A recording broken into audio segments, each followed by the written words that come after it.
defend. Of course, Google would be willing to spend more defending Android. In the case of Samsung, they can actually in this case, unlike usually with the Microsoft lawsuits, you can say the reason they would sue these companies like Samsung or LG and pressure them is so that they can actually adopt Windows Mobile. But in this case, there is no chance that Samsung is actually going to make Samsung devices with iOS on them, because Apple wants to be the only distributor of hardware with iOS. They want to sell the hardware, which incidentally is being made by Samsung or this Foxconn or whatever.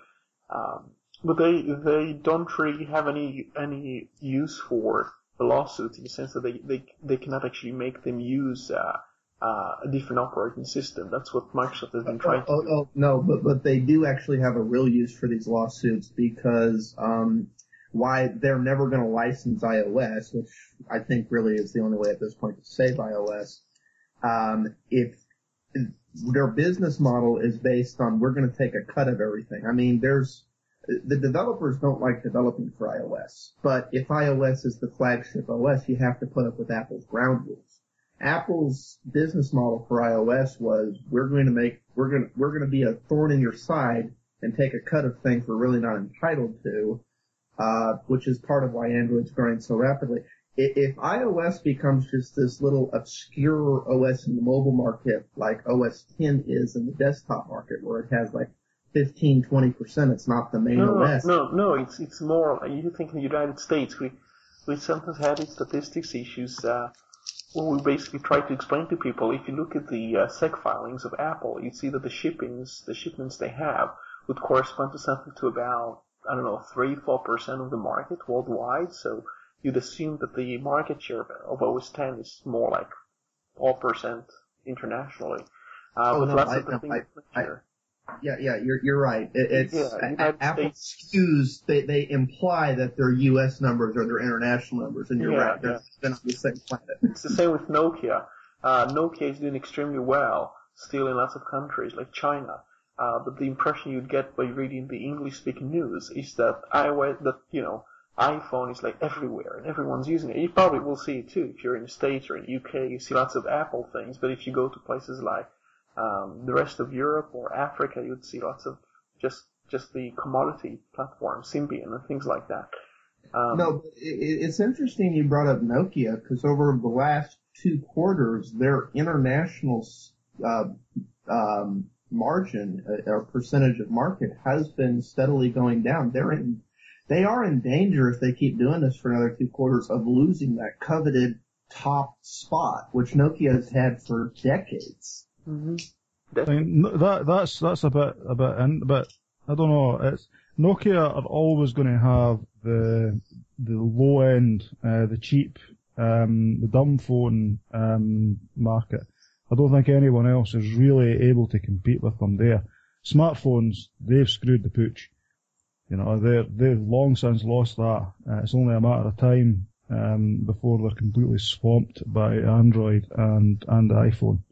They think Phone 7's going to save them. That's who Nokia chose to go. No, they don't think that, actually. There was a revelation about a week and a half ago that one of the senior employees there, he said it's more of a takeover by Microsoft.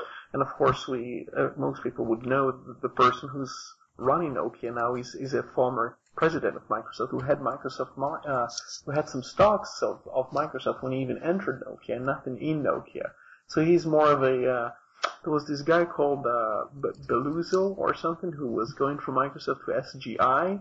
He went there, he just converted them to Windows, and then he just dumped the company, basically just turned the company into the other side, and quit the company. That's just what seems to be the case now with the new CEO of Nokia. So they don't really think it's going to save them. I think a lot of the management is actually very much against that. I see quite a lot of it. Sorry, I was just going to say, staying on the topic of Nokia, it appears that the deal that they signed with Microsoft has been earlier than expected. I reported on my site, I think on the 22nd of April, that the deal has been signed ahead of schedule, to quote their phrase. And I don't know, Roy or Rusty or Gordon, if you've got any other input you want to put with that. Just an opinion. I personally think Nokia would be better off to be either going with WebOS or Android. If they don't want to go with Android and they really want to distinguish themselves, go to HP and license WebOS, because HP is looking to do anything they can to establish WebOS and make it stick and so on. And a partnership with Nokia would actually, both companies work very strongly together in that respect. Are you sure HP is going to license WebOS? Have they done it with any company so far? I think if the right company approached them like Nokia and said, we want to supply basically like the Sony Ericsson phones, in which they were Sony technology under the Ericsson brand name, I would see Hewlett-Packard being fine with like a Hewlett-Packard Nokia phone or so on and so forth, as long as their name's attached to it. And Nokia is one of the few companies who's in a position right now, they would be willing to make that compromise because it would keep them from losing like I can't remember your name right now, but you said they've basically screwed the pooch in the smartphone market. They need to get back on the right page. One of the reasons I saw for the deal, and this was confirmed by an interview being published shortly after the deal, it turns out, and it seems likely, that Nokia is going to use the patent somehow, and not to sue Apple, but they actually might try and go after Android. And Microsoft is always looking for somebody who's willing to kind of give a fight to the main competitor, and Apple will be pretty happy as well. But the impression I get is that it probably won't be long before Nokia is doing something with patents and maybe even licensing or patent licenses to Microsoft, and trying to work together with them to destroy the competition instead of actually to improve Windows Phone 7. But that's usually the Microsoft way. Although, is that going to be just another nuisance suit like when Oracle sued Google? Because Oracle's the only one that sued Google over Android.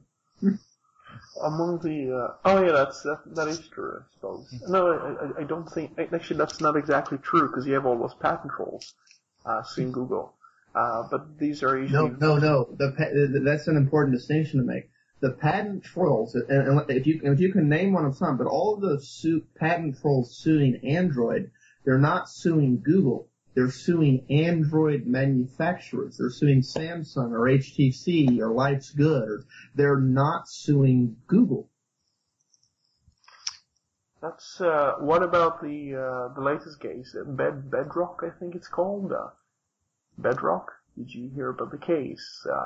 I was going to butt in the Flintstones tune there. Yeah. No, I'm pretty sure there are someone against Google, against the platform. Just the damages would be very different. Actually, what's interesting, if you heard about CPTN, which is a consortium of companies organized by Microsoft, which basically means pretty much Microsoft trying to take over the patents of Novell and trying to hide it as like, a group of companies or something. But the other members of this group, Oracle and Apple, and one of the things I noticed is, soon after Apple decided to sue Android, Microsoft came in with a lot of pride and as though it basically knew it was going to happen, as though somebody was just planning for both companies to try and sue Android for a common benefit. But it's really hard to show any evidence that they work together to do this common goal. But then you look at CPTN and you ask, well, why does Microsoft want to collect patents with Apple? They obviously do have some interest in some kind of a cartel of patents. Well, what we'll do, Rusty, since you're the guest, I'll obviously extend this offer to you, but if we've got nothing else to add to this particular thread, we will move on to some other news topics and bring the show along. Rusty, is there anything else you wanted to add, sir? The only other thing I would have said is like what he's saying with the patents. That's become the new marketing campaign for every company to buy every other company's patents to try and destroy their competition. Yeah. Just as a quick little joke to end this wee segment on for people that have seen Little Britain. I'm not really a fan of Little Britain, but I just thought I'd throw this in. Apple seem, if you know Little Britain, you'll know what I'm about to say. Apple seem to be acting going around like the only gay in the village. Being determined to be the only gay in the village, with their patent things, and just trying to slap people down. They don't want any other gay in the village. And that is a Little Britain gag. I point that out. Well, since we've got Rusty on the show, Rusty, do you get Little Britain in the States? It has been on BBCA and a couple of PBS stations, but I've watched like all of 3 episodes. I usually like British comedies, but I didn't like Little Britain. Yeah, Little Britain is bonkers. is that did the British humour fall on deaf ears in the case of Little Britain for the American people?